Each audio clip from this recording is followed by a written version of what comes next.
This is an ABC News special report. And a good morning to you. I'm Diane Sawyer here with George Stephanopoulos. We are joining you on the air because the president's about to hold the final press conference of his first term. 1 week from today, hundreds of thousands of people descending on Washington for his second inauguration, 57th in the history of this country, but he's already deep into the showdown on big issues. That's right. Looking ahead to this next confrontation with the Congress over the debt limit, that's like it hit in about a month. The president will also take questions on gun control. No question, we're 1 month away from the Sandy Hook shooting, ahead of Vice President Biden's report on his recommendations to prevent gun violence. That's coming tomorrow. That's right. Tomorrow it will happen. ABC senior White House correspondent Jonathan Karl is there at the White House, and you're in the East Room, John, right? That's right, here in the East Room, and you can expect, Diane, that the president will lay down a very strong marker on that issue of the debt ceiling. The federal government will hit the limit of how much money it can borrow in about 4 or 5 weeks. The president says Congress must raise that. He will not negotiate on terms. He said it's simply their responsibility. That puts the president squarely at odds with Republicans who say they will demand spending cuts before raising that debt ceiling. The president has basically taken a my way or the highway approach to this. He says that he will not engage in negotiations, period. It's simply Congress's responsibility to act. He's also ruled out, Diane, any unilateral workarounds to this negotiation with Congress. He is saying it is up to Congress, as John Karl just pointed out. Has an element of here we go again. It certainly does. You know, so many times back in August 2011, again, just before the end of this year, the president in a major confrontation with the Congress over fiscal issues, taxes, spending, and debt. It could define his second term as well. And you are looking at the door slightly ajar to the Green Room, right next to the East Room, and the president has been gathering there. We noticed that he's postponed this press conference a couple of times this morning. Just a few delays. Wonder if they're still working on exactly what they're going to say when he walks out. Supposed to be at around 11:15. We're almost a half hour after that, not quite. The president could also face questions about personnel in the second term. He is facing a big fight with the Senate over his nominee for the Pentagon, Chuck Hagel. We saw Colin Powell come out strong defense of Chuck Hagel yesterday, but a lot of Republican senators with questions. He also has a big vacancy right now, Diane. That's as White House Chief of Staff, now that he's appointed Jack Lew, his Chief of Staff, to be Treasury Secretary in the second term. Right, with all these roiling issues, you wonder if he's had a moment to stop and say to himself, first term ending. You wonder if there'll be an element of reflection in today as the second one begins. And whatever the honeymoon is that you usually get if you're a new president, this is the unhoneymoon he's been facing. And here now is the president. Please have a seat, everybody. Good morning. I thought it might make sense to take some questions this week as my first term comes to an end. It's been a busy and productive 4 years, and I expect the same for the next 4 years. I intend to carry out the agenda that I campaigned on, an agenda for new jobs, new opportunity, and new security for the middle class. Now, right now our economy is growing, and our businesses are creating new jobs. So we are poised for a good year if we make smart decisions and sound investments, and as long as Washington politics don't get in the way of America's progress. As I said on the campaign, one component to growing our economy and broadening opportunity for the middle class is shrinking our deficits in a balanced and responsible way. And for nearly 2 years now, I've been fighting for such a plan, one that would reduce our deficits by $4 trillion over the next decade, which would stabilize our debt and our deficit in a sustainable way for the next decade. That would be enough not only to stop the growth of our debt relative to the size of our economy, but it would make it manageable, so it doesn't crowd out the investments we need to make in people and education and job training and science and medical research, all the things that help us grow. Now, step by step, we've made progress towards that goal. Over the past 2 years, I've signed into law about $1.4 trillion in spending cuts. 2 weeks ago, I signed into law more than $600 billion in new revenue by making sure the wealthiest Americans begin to pay their fair share. When you add the money that will save in interest payments on the debt, altogether, that adds up to a total of about $2.5 trillion in deficit reduction over the past 2 years, not counting the $400 billion already saved from winding down the wars in Iraq and Afghanistan. So we've made progress. We are moving towards our ultimate goal of getting to a $4 trillion reduction. And there will be more deficit reduction when Congress decides what to do about the $1.2 trillion in automatic spending cuts that have been pushed off until next month. The fact is, though, we can't finish the job of deficit reduction through spending cuts alone.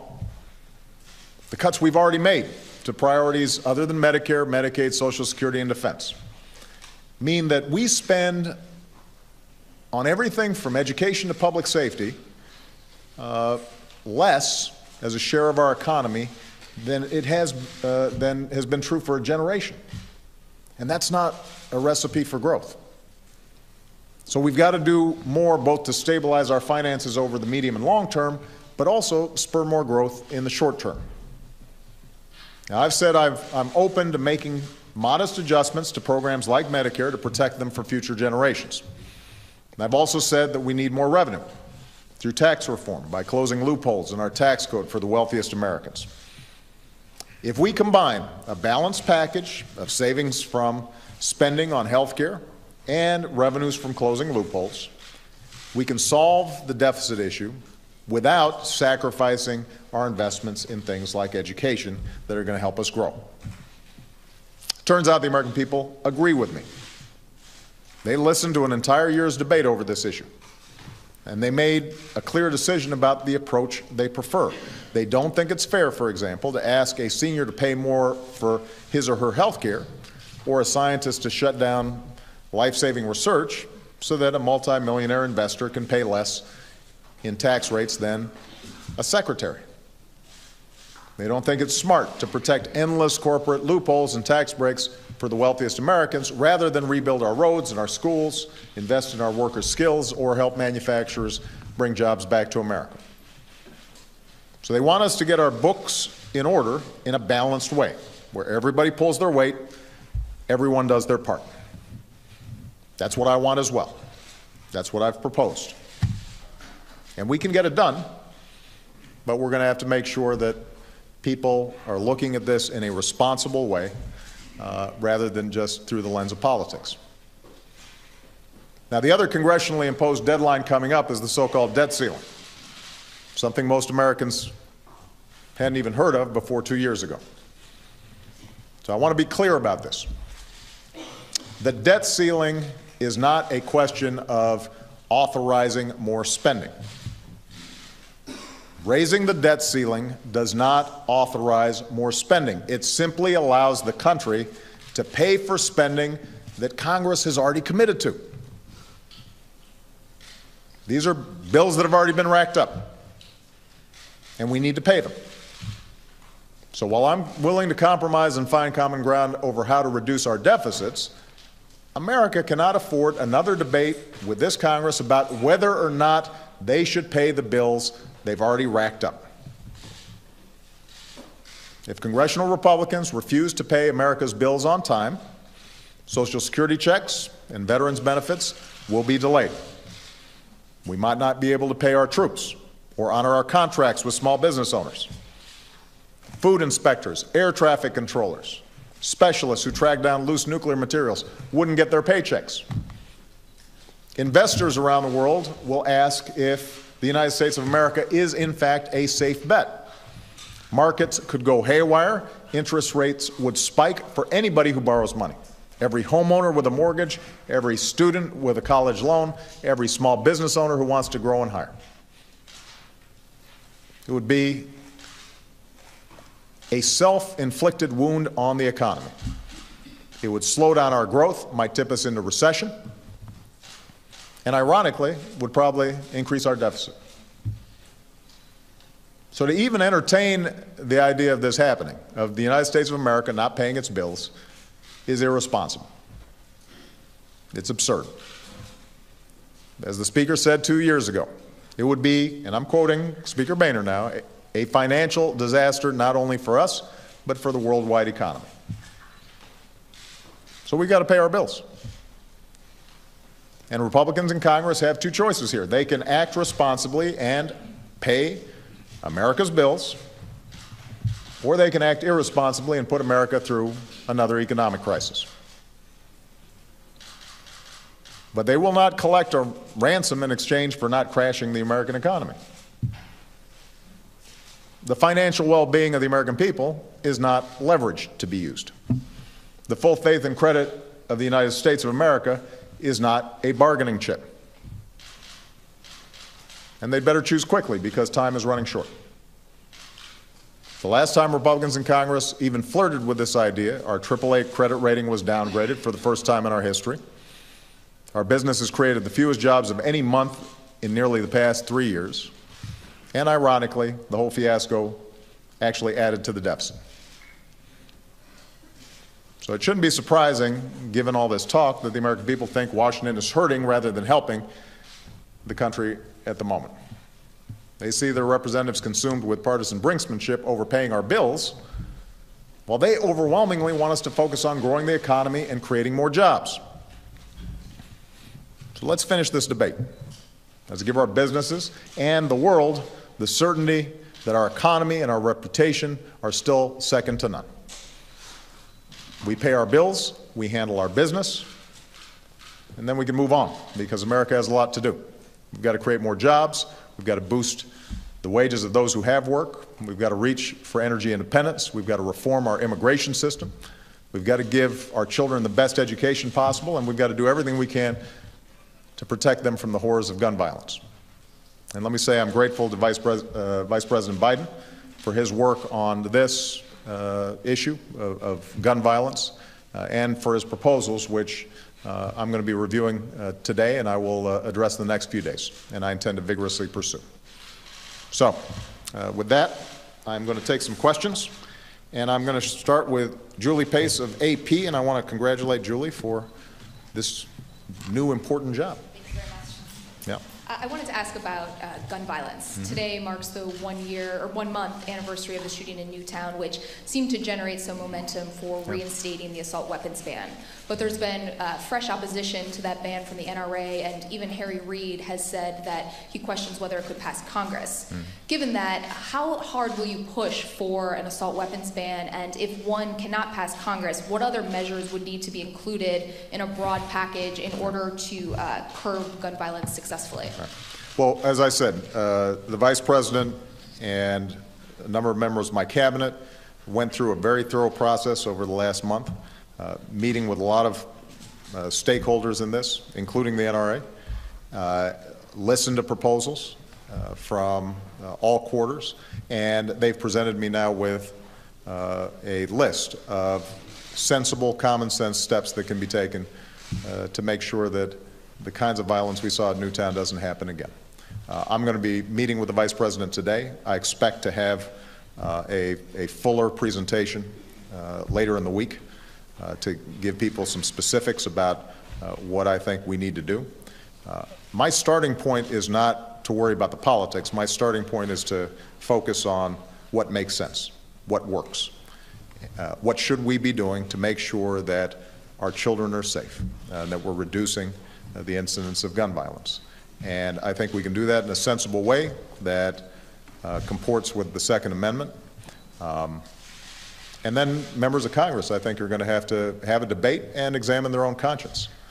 Because, you know, if in fact, and I believe this is true, everybody across party lines was as deeply moved and saddened as I was by what happened in Newtown, then you know, we're going to have to vote based on what we think is best. We're going to have to come up with answers that set politics aside, and that's what I expect Congress to do. But what you can count on is that the things that I've said in the past, the belief that we have to have stronger background checks, that we can do a much better job in terms of keeping these magazine clips with high capacity out of the hands of folks who shouldn't have them, an assault weapons ban that is meaningful, that those are things I continue to believe make sense.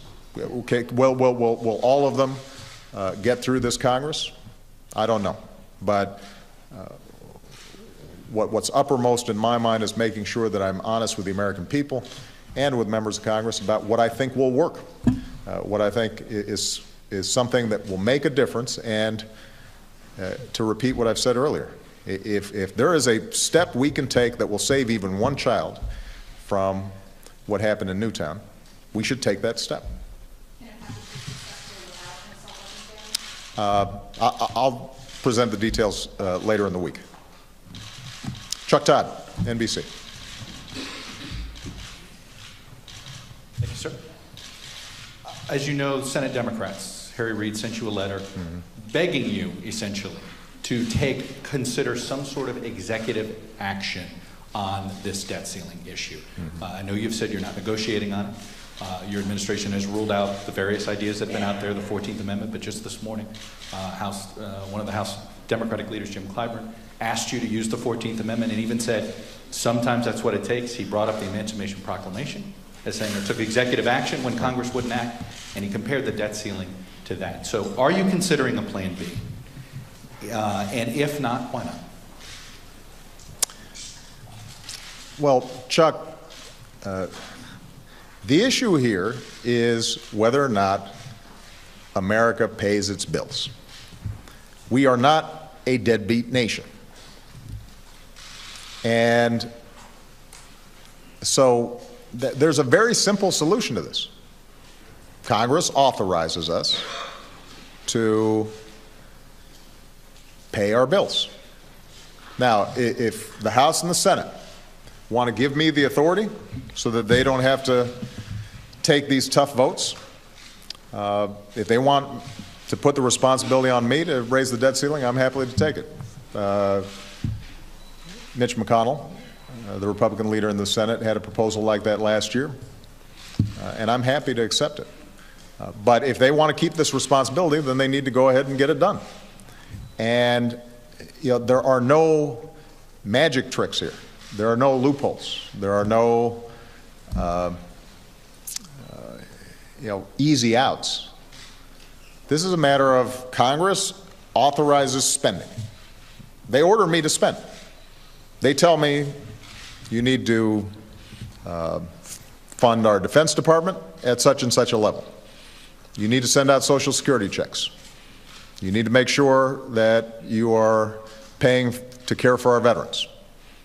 They lay all this out for me, and because they have the spending power, and so I am required by law to go ahead and pay these bills. Separately, they also have to authorize the raising of the debt ceiling in order to make sure that those bills are paid.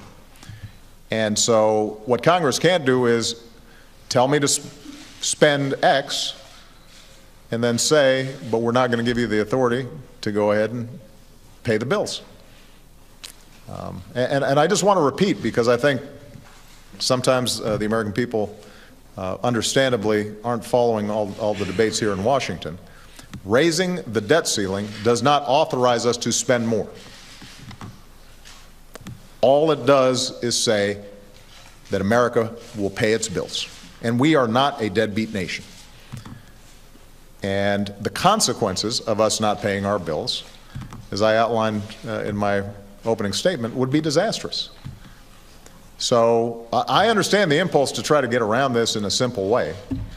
But there's one way to get around this.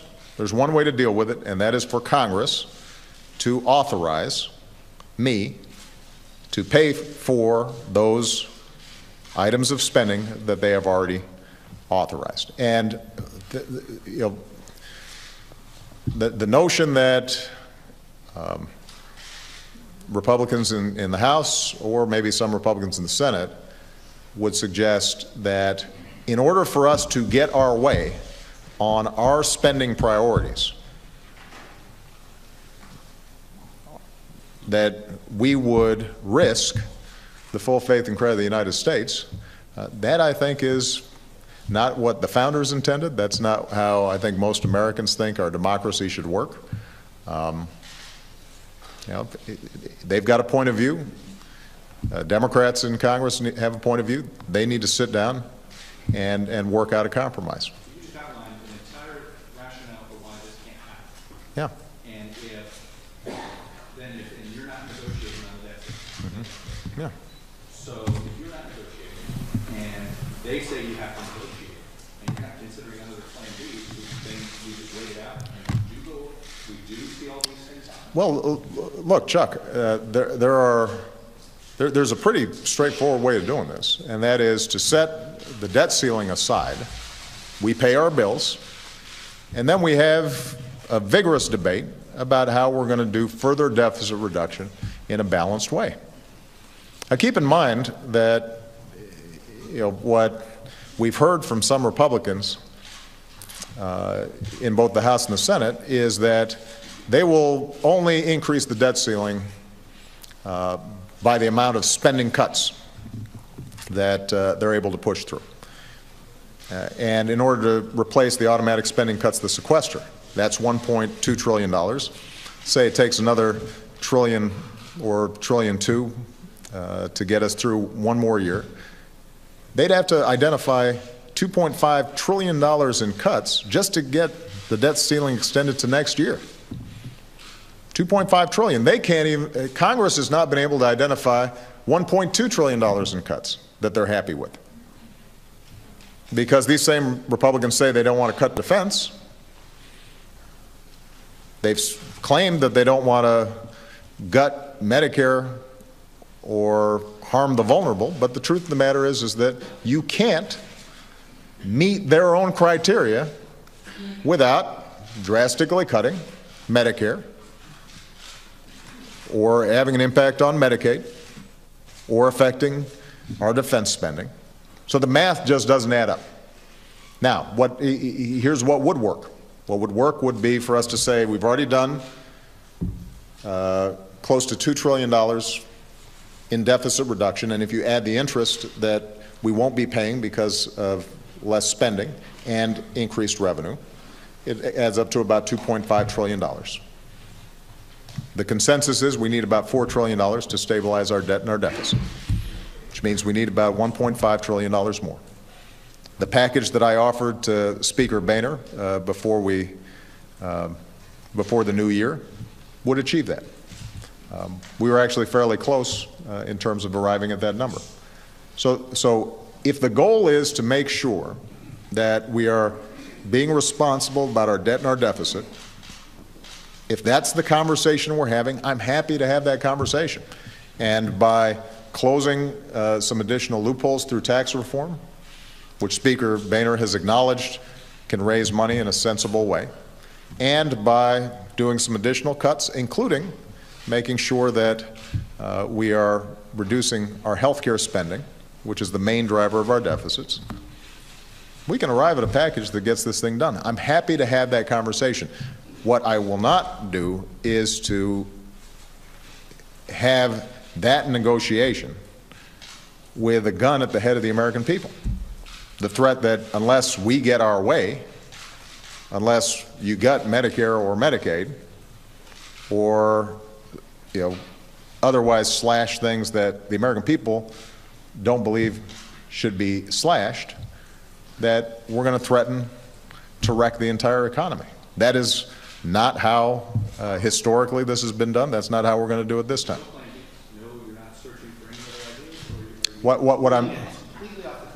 Chuck, what I'm saying to you is that there is no simpler solution, no ready, credible solution, other than Congress either give me the authority to raise the debt ceiling or exercise the responsibility that they have kept for themselves and raise the debt ceiling, because this is about paying your bills. Everybody here understands this. I mean, this is not a complicated concept. You don't go out to dinner and then eat all you want and then leave without paying the check. And if you do, you're breaking the law. And Congress should think about it the same way that the American people do. You don't. Now, if Congress wants to have a debate about maybe we shouldn't go out to dinner next time, maybe we should go to a more modest restaurant, that's fine. That's a debate that we should have. But you don't say, in order for me to control my appetites, I'm going to not pay the people who already provided me services, people who already lent me the money. That's not showing any discipline. All that's doing is not meeting your obligations. You can't do that, and that's not a credible way to run this government. We've got to stop lurching from crisis to crisis to crisis when there's this clear path ahead of us that simply requires some discipline, some responsibility, and some compromise. That's where we need to go. That's how this needs to work. Major Garrett. Thank you, Mr. President. As you well know, sir, finding votes for the debt ceiling can sometimes be complicated. You yourself, as a member of the Senate, voted against a debt ceiling increase. And in previous aspects of American history, President Reagan in 1985, President George Herbert Walker Bush in 1990, President Clinton in 1997, all signed deficit reduction deals that were contingent upon or in the context of raising the debt ceiling. You yourself 4 times have done that. 3 times, those were related to deficit reduction or budget maneuvers. What Chuck and I think many people are curious about is this new adamant desire on your part not to negotiate when that seems to conflict with the entire history, the modern era of American presidents in the debt ceiling, and your own history in the debt ceiling. And doesn't that suggest that we are going to go into a default situation because no one is talking to each other about how to resolve this? Well, no, Major. I think if you look at the history, getting votes for the debt ceiling is always difficult. And budgets in this town are always difficult. I went through this just last year. But what's different is we never saw a situation, as we saw last year, in which certain groups in Congress took such an absolutist position that we came within a few days of defaulting. And you know, the fact of the matter is that we have never seen the debt ceiling used in this fashion, where the notion was, you know what, we might default unless we get 100% of what we want. That hasn't happened. Now, as I indicated before, I'm happy to have a conversation about how we reduce our deficits further in a sensible way. Although one thing I want to point out is that the American people are also concerned about how we grow our economy, how we put people back to work, how we make sure that we finance our workers getting properly trained and our schools are giving our kids the education we deserve. There's a whole growth agenda which will reduce our deficits that's important as well. But what you've never seen is the notion that has been presented so far, at least, by the Republicans, that deficit reduction will only count spending cuts, that we will raise the deficit or the debt ceiling dollar for dollar on spending cuts. There are a whole set of rules that have been established that are impossible to meet without doing severe damage to the economy. And so what we're not going to do is put ourselves in a position where, in order to pay for spending that we've already incurred,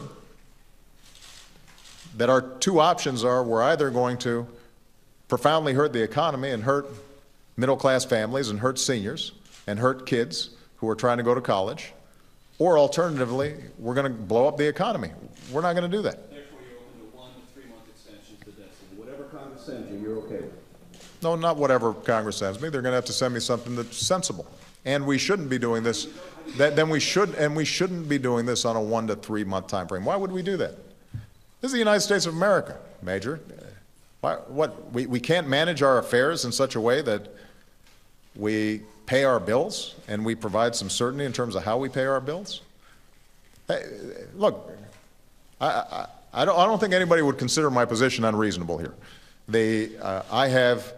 Why does it presuppose the need to negotiate and talk about this on a daily basis? Because if default is the biggest threat to the U.S. economy, why not talk about it? Major, I am happy to have a conversation about how we reduce our deficits. I'm not going to have a monthly or every 3 months conversation about whether or not we pay our bills, because that in and of itself does severe damage. Even the threat of default hurts our economy. It's hurting our economy as we speak. we shouldn't be having that debate.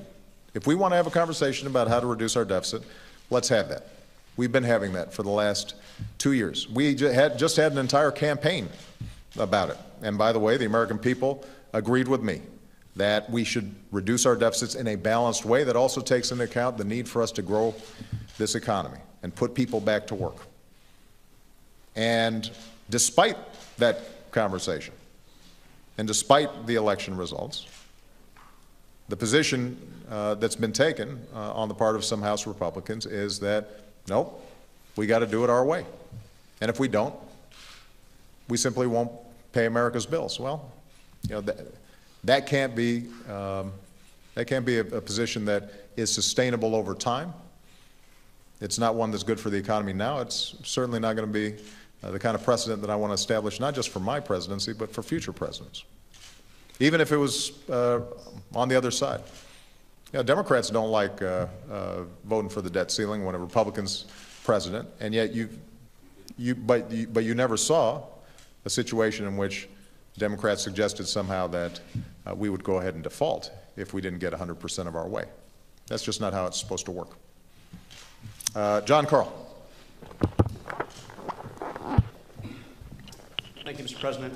On the issue of guns, given how difficult it will be, some would say impossible, to get any gun control measure passed through this Congress, what are you willing or able to do using the powers of your presidency to act without Congress? And I'd also like to know, what do you make of these long lines we're seeing at gun shows and gun stores all around the country? I mean, even in Connecticut, applications for guns are up since the shooting in Newtown. Well, my understanding is the Vice President's going to provide a range of steps that we can take to reduce gun violence. Some of them will require legislation. Some of them I can accomplish through executive action. And so I'll be reviewing those today, and as I said, I'll speak in more detail to what we're going to go ahead and propose later in the week.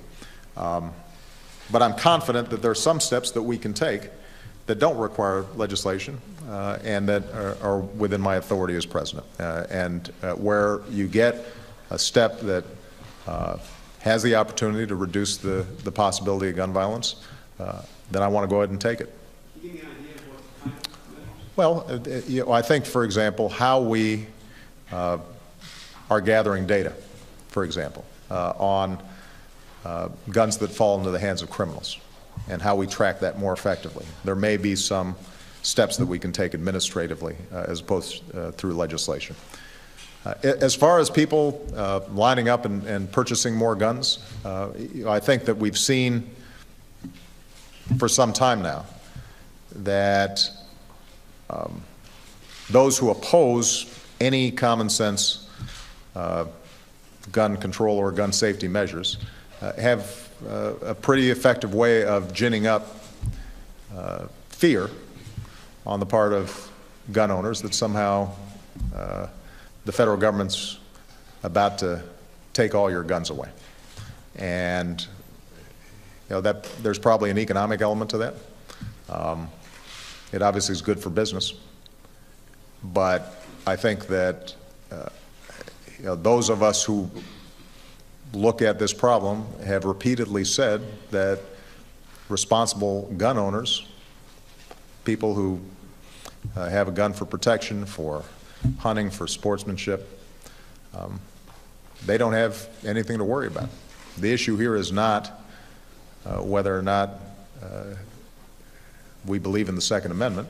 The issue is, are there some sensible steps that we can take to make sure that somebody like the individual in Newtown can't walk into a school and gun down a bunch of children in a shockingly rapid fashion. And surely we can do something about that. But part of the challenge that we confront is that even the slightest hint of some sensible, responsible legislation in this area fans this notion that somehow here it comes and that everybody's guns are going to be taken away. It's unfortunate, but that's the case, and If you look at over the first 4 years of my administration, we've tried to tighten up and enforce some of the laws that were already on the books. But it'd be pretty hard to argue that somehow gun owners have had their rights infringed. So do you think this is an irrational fear that's driving all these people to go and stock up? Excuse me? Do you think this is an irrational fear that is causing? Well, as I said, I think it's a fear that's fanned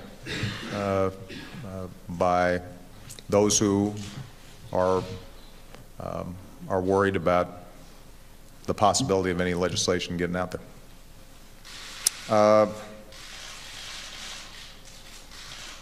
Juliana Golden. Thank you, Mr. President. I just want to come back to the debt ceiling, because in the summer of 2011, you said that you wouldn't negotiate on the debt ceiling, and you did. Last year, you said that you wouldn't extend any of the Bush tax cuts for the wealthy, and you did.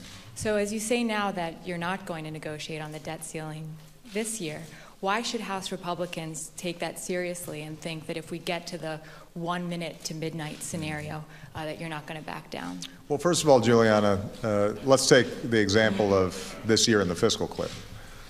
I didn't say that I would not have any conversations at all about extending the Bush tax cuts. What I said was we weren't going to extend Bush tax cuts for the wealthy. And we didn't. Now, you can argue that during the campaign I said I set the criteria for wealthy at 250, and we ended up being at 400.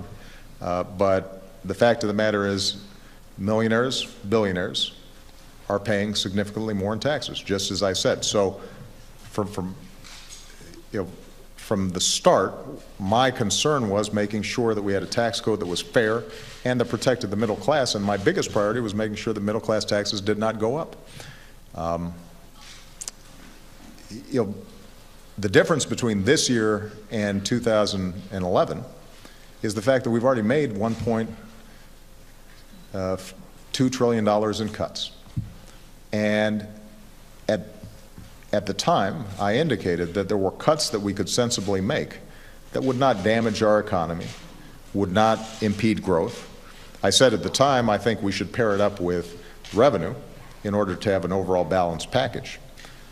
But my own budget reflected cuts in discretionary spending. My own budget reflected the cuts that needed to be made. And we've made those cuts. Now, the challenge going forward is that we've now made some big cuts.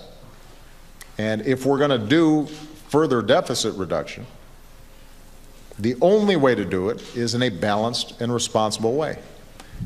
The alternative is for us to go ahead and cut commitments that we've made on things like Medicare or Social Security or Medicaid, and for us to fundamentally change commitments that we've made to make sure that seniors don't go into poverty or that children who are disabled are properly cared for. For us to change that contract we've made with the American people, rather than look at options like closing loopholes for corporations that they don't need, that points to a long-term trend in which we have fundamentally, I think, undermined what people expect out of this government, which is that parties sit down, they negotiate, they compromise, but they also reflect the will of the American people, that you don't have one narrow faction that is able to simply dictate 100% of what they want all the time, or otherwise threaten that we destroy the American economy.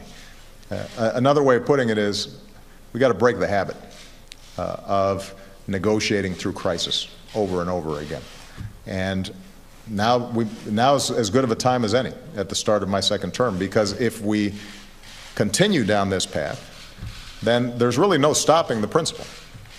I mean, literally, even in divided government, even where we've got a Democratic president and a Democratic Senate, then a small group in the House of Representatives could simply say, every 2 months, every 3 months, every 6 months, every year, we are going to more and more change the economy in ways that we prefer, despite strong objections of Americans all across the country, or otherwise we're going to have America not pay its bills.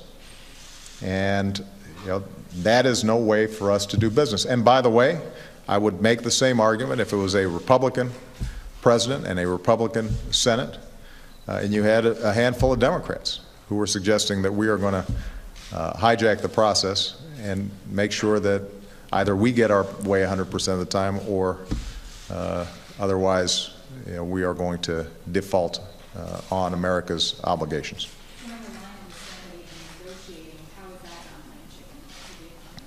No, look, what I've said is that I'm happy to have a conversation about deficit reduction. So you technically are going to negotiate? No, Juliana, look, this is pretty straightforward. Either Congress pays its bills or it doesn't. Now, and they want to keep this responsibility. If John Boehner and Mitch McConnell think that they can come up with a plan that somehow meets their criteria that they've set for why they will, when they will raise the debt ceiling, they're free to go ahead and try. But the proposals that they've put forward in order to accomplish that, only by cutting spending, means cuts to things like Medicare and education that the American people profoundly reject. Now, if they think that they can get that through Congress, then they're free to try. But I think that a better way of doing this is to go ahead and say, we're going to pay our bills. The question now is, how do we actually get our deficit in a manageable, sustainable way? And that's a conversation I'm happy to have. All right. Matt Spitalnik. Thank you, sir.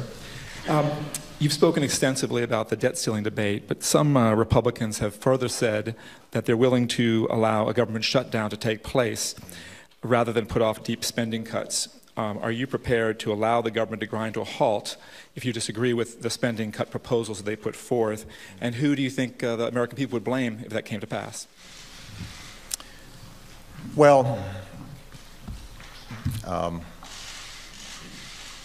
ultimately, Congress makes the decisions about whether or not we spend money and whether or not we keep this government open. And if the Republicans in Congress have made a decision that they want to shut down the government in order to get their way, then they have the votes, at least in the House of Representatives, probably to do that. I think that would be a mistake. I think it would be profoundly damaging to our economy. I think it would actually add to our deficit because it will impede growth. I think it's short-sighted. But they're elected representatives, and folks put them into those positions, and they're going to have to make a decision about that. And I suspect that the American people would blame all of Washington for not being able to get its act together. But the larger issue here has to do with what is it that we're trying to accomplish? Are we trying to reduce the deficit? Because if we're trying to reduce the deficit, then we can shape a bipartisan plan to reduce the deficit.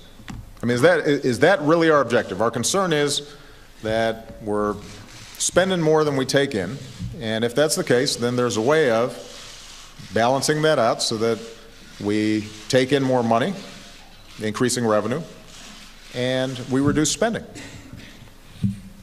And there's a recipe for getting that done. And in the conversation that I had with Speaker Boehner before the end of the year, we came pretty close. I mean, a few $100 billion separating us when stretched out over a 10-year period, that's not a lot. But it seems as if what's motivating and propelling at this point some of the House Republicans is more than simply deficit reduction. They have a particular vision about what government should and should not do. So they are suspicious about government's commitments, for example, to make sure that seniors have decent health care as they get older. They have suspicions about Social Security. They have suspicions about whether government should make sure that kids in poverty are getting enough to eat, or whether we should be spending money on medical research. So they've got a particular view of what government should do and should be. And that view was rejected by the American people when it was debated during the presidential campaign. I think every poll that's out there indicates that the American people actually think our commitment to Medicare or to education is really important. And that's something that we should look at as a last resort in terms of reducing the deficit. And it makes a lot more sense for us to close, for example, corporate loopholes before we go to putting a bigger burden on students or seniors. But if the House Republicans disagree with that and they want to shut down the government to see if they can get their way on it, that's their prerogative. That's how the system's set up. It will damage our economy. The government is a big part of this economy. And it's interesting that a lot of times you have people who recognize that when it comes to defense spending. Some of the same folks who say we got to cut spending or complain that government jobs don't do anything, when it comes to that defense contractor in their district, they think, wow, this is a pretty important part of the economy in my district. And we shouldn't stop spending on that. Let's just make sure we're not spending on those other folks.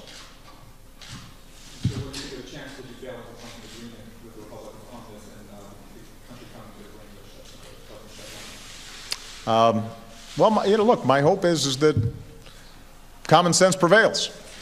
That's always my preference, and I think that would be the preference of the American people, and that's what would be good for the economy. So let me just repeat. If the issue is deficit reduction, getting our deficits sustainable over time, getting our debt in a sustainable place, then Democrats and Republicans in Congress will have a partner with me. We can achieve that, and we can achieve it fairly quickly. I mean, we know what the numbers are. We know what needs to be done. We know what a balanced approach would take. We've already done probably more than half of the deficit reduction we need to stabilize the debt and the deficit. There's probably been more pain and drama in getting there than we needed. And so finishing the job shouldn't be that difficult if everybody comes to the conversation with an open mind, and if we recognize that there's some things, like not paying our bills, that should be out of bounds. All right, I'm going to take one last question. Jackie Combs. Yep. I'd like to ask you, now that you've reached the end of your first term, starting your second, about a couple of criticisms, one that's longstanding, another more recent. The longstanding one seems to have become a truism of sorts, that you and your staff are too insular, that you don't socialize enough. And the second, the more recent criticism, is that your team taking shape isn't as diverse as it could be, or even was, in terms of getting additional voices, gender, race, ethnic diversity. So I'd like you to address both of those. Sure. Let me take the second one first. I'm very proud that in the first 4 years we had as diverse, if not more diverse, a White House and a cabinet than any in history. And I intend to continue that because it turns out that when you look for the very best people, given the incredible diversity of this country, you're going to end up with a diverse staff and a diverse team, and that very diversity helps to create more effective policy making and better decision making for me, because it brings different perspectives to the table. So if you think about my first 4 years, the person who probably had the most influence on my foreign policy was a woman. The people who were in charge of moving forward my most important domestic initiative, healthcare, were women. The person in charge of our Homeland Security was a woman. My 2 appointments to the Supreme Court were women, and 50% of my White House staff were women. So I think people should expect that that record will be built upon during the next 4 years. Now, what I've made 4 appointments so far, and one woman, admittedly a high-profile one, is leaving the administration, has already left the administration, and I have made a replacement. But I would just suggest that everybody kind of wait until they've seen all my appointments, who's in the White House staff and who's in my cabinet, before they rush to judgment. Yeah, but I guess what I'm saying, Jackie, is that I think until you've seen what my overall team looks like, it's premature to assume that somehow we're going backwards. We're not going backwards, we're going forward. With respect to this truism about me not socializing enough and patting folks on the back and all that stuff, most people who know me know I'm a pretty friendly guy. And I like a good party. And, the truth is that, when I was in the Senate, I had great relationships over there, and up until the point that I became president, this was not an accusation that you heard very frequently. I think that really what's gone on in terms of some of the paralysis here in Washington, or difficulties in negotiations, just have to do with some very stark differences in terms of policy, some very sharp differences in terms of where we stand on issues. And if you think about, let's say, myself and Speaker Boehner, I like Speaker Boehner personally. And when we went out and played golf, we had a great time, but that didn't get a deal done in 2011. When I'm over here at the congressional picnic and folks are coming up and taking pictures with their family, I promise you, Michelle and I are very nice to them, and we have a wonderful time. But it doesn't prevent them from going under the floor of the House and, blasting me for being a big spending socialist. And the reason that,